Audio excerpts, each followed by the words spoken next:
Ramona is a pig who came to us 2 years ago. Ramona was a teeny tiny little piglet who was to be thumped. She was at a factory farm where mother pigs were birthing, and she had the number 12 written on her with a marker on her back. So we wonder if she came from a bigger litter or who knows, but she was a very small piglet, and a worker at this factory farm was told to thump her, to kill her because she was not growing fast enough.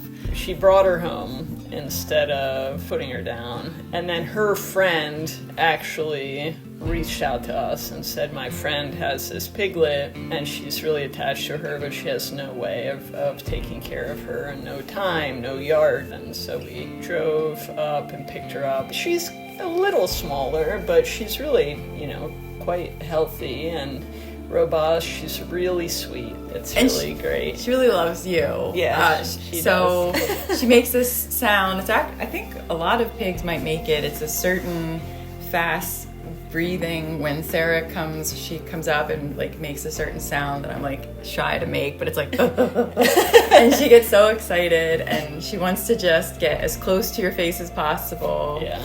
And she wants you to make the sound back to her. Yeah. It's really interesting, when she was a baby, she loves everybody, so I'm not bragging.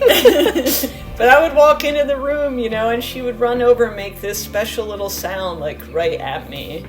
I actually looked it up, and it said, it's reserved for, their closest friends and family. It's a sound of love, and I almost, died. I was just oh my God. But now she's really big and she runs over and does the same thing. It's just so sweet. It's the best. So they're so smart and communicative and so emotional, and it's really great. But yeah, she'll run over and just want pets, and yeah. When she first came, she wasn't well. She had a foot infection, and then one of her 2 toes, so the outer part of her hoof of her back leg was gangrenous or just green. It looked bad. So it had bad circulation, she seemed to have a systemic effect from that, a fever or something. She just wasn't well.